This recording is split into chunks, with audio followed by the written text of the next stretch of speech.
inflation happened, like COVID, right? Let's just agree that our everybody's baseline level of knowledge that's listening to this still here at this moment is that COVID happened and then inflation happened. Let's just agree that we all know that for a second. And then the strategy was to raise interest rates to combat inflation. But if you use just kind of logical, like let's say cause and effect thinking, if you actually put on your thinking cap, you would look at that and go, wait a second. So if interest rates went up and we want to, or if inflation goes up and we want to curb inflation by raising interest rates, the logical cause and effect thinking is that cutting interest rates in the first place is what caused inflation to go up. If we think that raising the interest rates, this is 4 years ago, is going to be what brings inflation down, logically you would have thought that cutting interest rates in the first place is what brought inflation up. But that's not what happened. I think it's actually pretty, let's say, widely accepted knowledge at this point in time that the reason inflation happened 3, 4, 5 years ago with COVID is that there was just more money in the system. Where did all the extra money come from?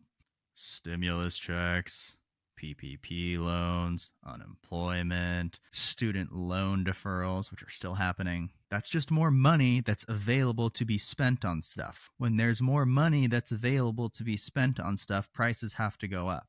That isn't even like a controversial statement. That's not even a theory. Just it's actually true.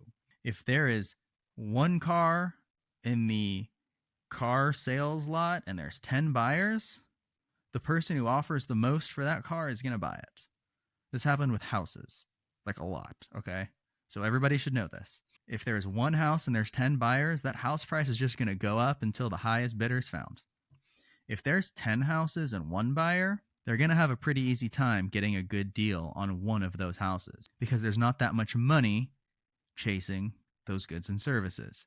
If there's a lot of money chasing less goods and services, it's all relative. So you can just simply add money and de facto goods and services go down. It's all relative. If there's just more money in the system, prices have to go up to accommodate. What does that have to do with interest rates? Literally nothing. So we tried to solve the problem by raising interest rates.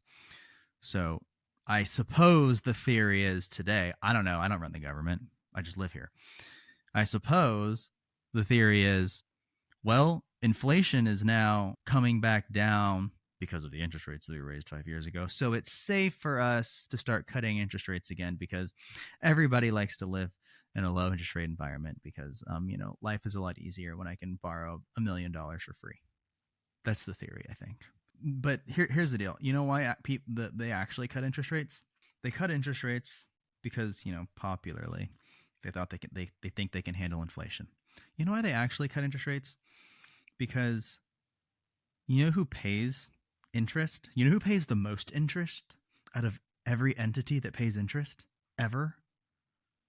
The freaking government. Okay? So, yeah, your bank interest rates go up or they go down or whatever. You know who's on the other end of that trade? The literal US government.